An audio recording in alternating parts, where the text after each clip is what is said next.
Hello friends, welcome to quick revision point. My name is Raksha Srivastava. Friends, आज हम social studies के important question को discuss करेंगे जो कि फ्रेंड एग्जाम के लिए इंपॉर्टेंट है। तो स्टार्ट करते हैं। फर्स्ट क्वेश्चन है, कंधार अफगानिस्तान से प्राप्त अशोक के अभिलेख दो लिपियों में लिखे हुए हैं और वे हैं। तो कंधार अफगानिस्तान से प्राप्त अभिलेख, अशोक के अभिलेख जो हैं वो दो लिपियों में लिखे हुए हैं और वे हैं, ए है यूनानी तथा अरामीक, बी है यूनानी तथा पाली, सी है अरामीक तथा पाली एंड डी है अरामीक तथा लैटिन। तो राइट आंसर जो होगा कि कंधार अफगानिस्तान से प्राप्त अशोक के अभिलेख दो लिपियों में लिखे हुए हैं और वे हैं यूनानी तथा अरामीक। राइट आंसर ए हो जाएगा। नेक्स्ट क्वेश्चन देखेंगे, निम्नलिखित में से भारत के किस रेगुलेटिंग एक्ट के अंतर्गत एक नए सर्वोच्च न्यायालय की स्थापना की गई थी? ए है 1784 के रेगुलेटिंग एक्ट, बी है 1793 के रेगुलेटिंग एक्ट, सी है 1858 का भारत सरकार अधिनियम एंड डी है 1773 के रेगुलेटिंग एक्ट। तो निम्नलिखित में से भारत के किस रेगुलेटिंग एक्ट के अंतर्गत एक नए सर्वोच्च न्यायालय की स्थापना की गई थी? तो 1773 के रेगुलेटिंग एक्ट द्वारा। ओके, राइट आंसर इसमें डी हो जाएगा। नेक्स्ट क्वेश्चन देखेंगे, कथन ए तथा आर को पढ़िए तथा सही विकल्प को चुने। कथन ए है कि मुक्तियों द्वारा एकत्रित राजस्व की रकम का हिसाब लेने के लिए राज्य द्वारा लेखा अधिकारी नियुक्त किए जाते थे, बिल्कुल करेक्ट है। और आर है इसमें कि यह इसलिए किया जाता था ताकि मुक्ति राज्य द्वारा निर्धारित कर ही वसूले और तय संख्या के अनुसार सैनिक रखे। तो ए और आर इसमें दोनों सही है और आर जो है वो सही व्याख्या करता है ए की। तो करेक्ट आंसर ए हो जाएगा। नेक्स्ट क्वेश्चन देखेंगे, शत्रु राज्य द्वारा आक्रमण के मुख्य लक्ष्य मंदिर थे, क्योंकि ए है मंदिरों को सरलता से अधिकार में लिया जा सकता था, बी है मंदिर बहुत समृद्ध थे, सी है मंदिर शक्ति एवं संपत्ति को निरूपित करते थे एंड डी है मंदिरों का निर्माण परिधियों पर किया गया था। तो करेक्ट आंसर सी हो जाएगा, मंदिर शक्ति एवं संपत्ति को निरूपित करते थे। नेक्स्ट क्वेश्चन देखेंगे, निम्नलिखित कथन ए तथा बी को पढ़िए तथा उपयुक्त विकल्प का चयन कीजिए। ए है इसमें कि अशोक के धम्म में देवताओं की पूजा और कर्मकांड शामिल थे। तो अशोक के धम्म में जो थे वो देवताओं की पूजा और कर्मकांड शामिल नहीं थे। ओके, तो ये गलत है फर्स्ट वाला ए। और बी इसमें क्या है कि अशोक के धम्म महामात नाम के अधिकारियों की नियुक्ति की जो जगह जगह जाकर धर्म की शिक्षा देते थे, बिल्कुल करेक्ट है। ओके, तो ए इसमें गलत है कि अशोक की जो धर्म में देवी देवताओं की पूजा और कर्मकांड शामिल थे, तो ये गलत है। ओके, ये राइट, तो ए गलत और बी क्या है इसमें राइट है। तो राइट आंसर इसमें डी हो जाएगा। नेक्स्ट क्वेश्चन देखेंगे, निम्नलिखित में से चोल वंश के संबंध में कौन सा सही है? ए है राजा चोल ने गंगईकोंड चोलपुरम नामक एक नई राजधानी बनाई, बी है राजेंद्र चोल ने बृहदेश्वर मंदिर का निर्माण करवाया, सी है चोल मंदिर शिल्प उत्पादन का केंद्र थे एंड डी है व्यापारियों के संगठन को सभा के रूप में जाना जाता था। तो चोल वंश के संबंध में जो कौन सा सही है, तो वो है चोल मंदिर जो थे शिल्प उत्पादन का केंद्र थे। राइट आंसर सी हो जाएगा। नेक्स्ट क्वेश्चन देखेंगे, ए और बी कथनों पर वुड के नीति पत्र के संदर्भ में विचार कीजिए और सही उत्तर का चयन कीजिए। तो वुड का नीति पत्र यह तर्क देता था कि यूरोपीय शिक्षा से भारतीयों के नैतिक चरित्र का उत्थान होगा, बिल्कुल करेक्ट है। और बी है कि पूरब का साहित्य जो है वो त्रुटि रहित था, तो ये गलत है।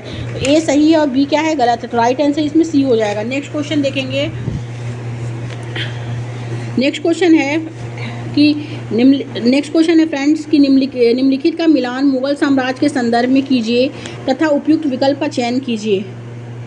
तो इसमें जो है कि चौसा का संग्राम है, फिर कन्नौज का संग्राम है, फिर इसमें खानवा का संग्राम है, फिर चंदेरी का संग्राम है। तो इसमें जो है चौसा का संग्राम जो था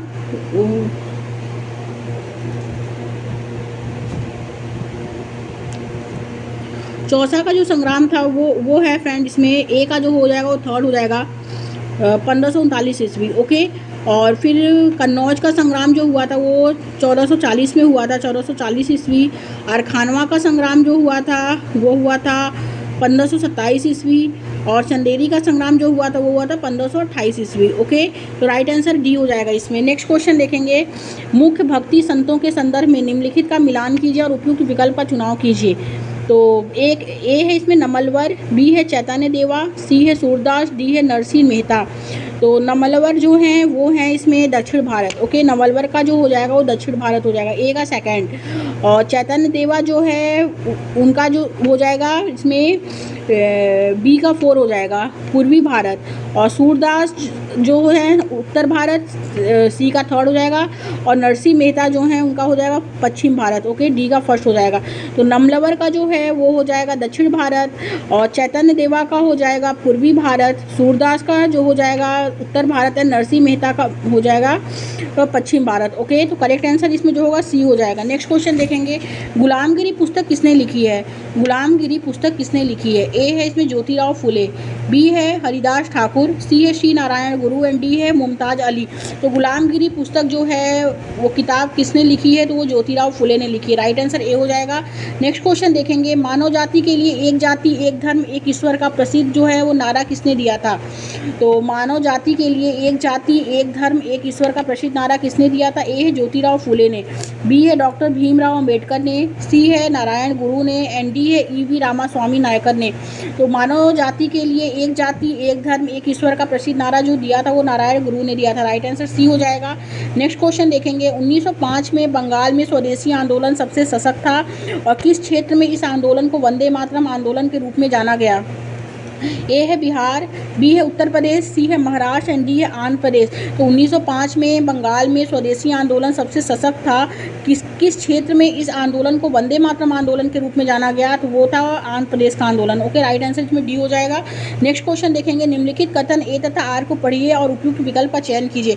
अभी कथन ए है कि नमक के उत्पादन एवं बिक्री पर राज्य का एकाधिकार था, बिल्कुल करेक्ट है। और कारण आर है कि महात्मा गांधी ने इस नियम को तोड़ा क्योंकि नमक पर टैक्स कर वसूलना जो था वो पाप है और ये भोजन की बुनियादी का हिस्सा है, तो ये भी करेक्ट है। ए और आर इसमें क्या है, दोनों राइट है कि नमक के उत्पादन एवं बिक्री पर राज्य का क्या था, एकाधिकार था, क्योंकि महात्मा गांधी ने इस नियम को तोड़ा था, और क्योंकि नमक पर टैक्स वसूलना क्या है, पाप है, और यह भोजन का बुनियादी हिस्सा है। तो ए और आर इसमें दोनों सही है, और आर जो है ए की सही व्याख्या है, तो राइट आंसर ए हो जाएगा। नेक्स्ट क्वेश्चन है, संविधान सभा में प्रसिद्ध कथन।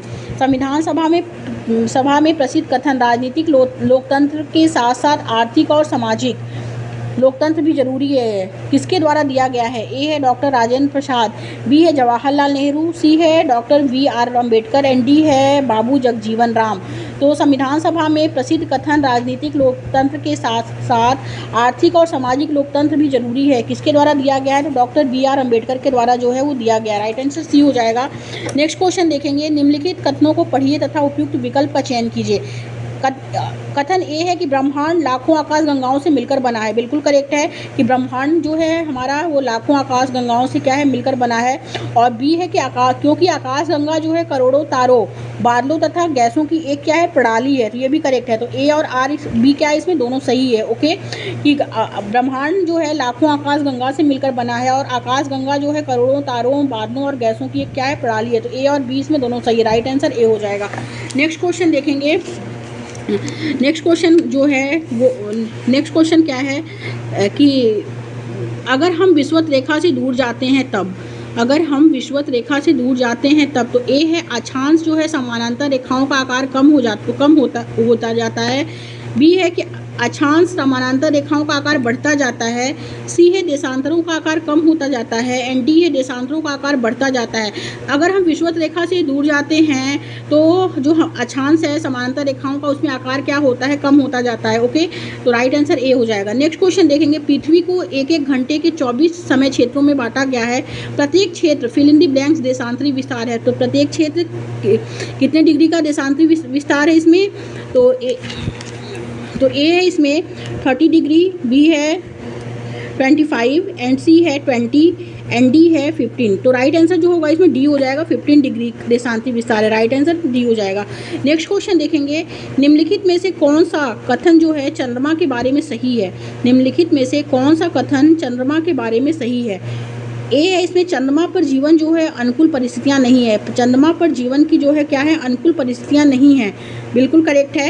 एंड बी क्या है इसमें कि चंद्रमा की सतह पर पर्वत, मैदान व गड्ढे नहीं है, तो ये गलत है। ओके, और सी है चंद्रमा की सतह पर पर्वत छाया बनाते हैं, ये भी करेक्ट है। तो ए और आर क्या है इसमें, ए और सी क्या है इसमें, राइट है। ओके, तो राइट आंसर जो होगा वो डी हो जाएगा इसमें।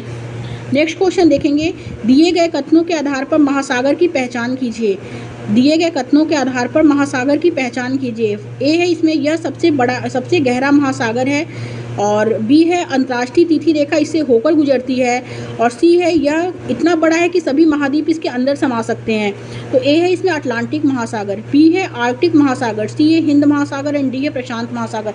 तो दिए गए हुए कथनों के आधार पर महासागर की पहचान कीजिए। तो प्रशांत महासागर जो है, इसमें जो करेक्ट आंसर डी हो जाएगा कि प्रशांत महासागर जो है वो सबसे गहरा महासागर है और अंतर्राष्ट्रीय तिथि रेखा इससे होकर गुजरती है, और ये इतना बड़ा है कि सभी महाद्वीप इसके अंदर समा सकते हैं। ओके, तो राइट आंसर इसमें डी हो जाएगा। नेक्स्ट क्वेश्चन देखेंगे, नीचे दिए गए कथनों के आधार पर महाद्वीप को पहचानिए। तो ए है यहाँ विश्व की सबसे लंबी नदी पाई जाती है। कौन सा ऐसा महाद्वीप है जिसे यहाँ विश्व की सबसे लंबी नदी पाई जाती है? और या बी है कि यहाँ विश्व का सबसे बड़ा मरुस्थल पाया जाता है, और सी है इसका कुछ भाग उत्तरी गोलार्ध में तथा कुछ भाग दक्षिणी गोलार्ध में पाया जाता है। तो कौन सा वो महाद्वीप है? तो ए है एशिया, बी है यूरोप एंड सी है उत्तर अमेरिका एंड डी है अफ्रीका। तो अफ्रीका महाद्वीप जो है वहाँ विश्व की सबसे लंबी नदी पाई जाती है, और ये अफ्रीका महाद्वीप विश्व का सबसे बड़ा मरुस्थल है जो है अफ्रीका महाद्वीप में पाया जाता है, और इसका कुछ भाग जो है अफ्रीका महाद्वीप का उत्तरी गोलार्ध में तथा कुछ भाग जो है दक्षिणी गोलार्ध में पाया जाता है। तो राइट आंसर डी हो जाएगा। नेक्स्ट क्वेश्चन देखेंगे। नेक्स्ट क्वेश्चन क्या है कि समताप मंडल के बारे में दिए गए कथन ए तथा आर को पढ़ें तथा सही विकल्प का चुनाव करें।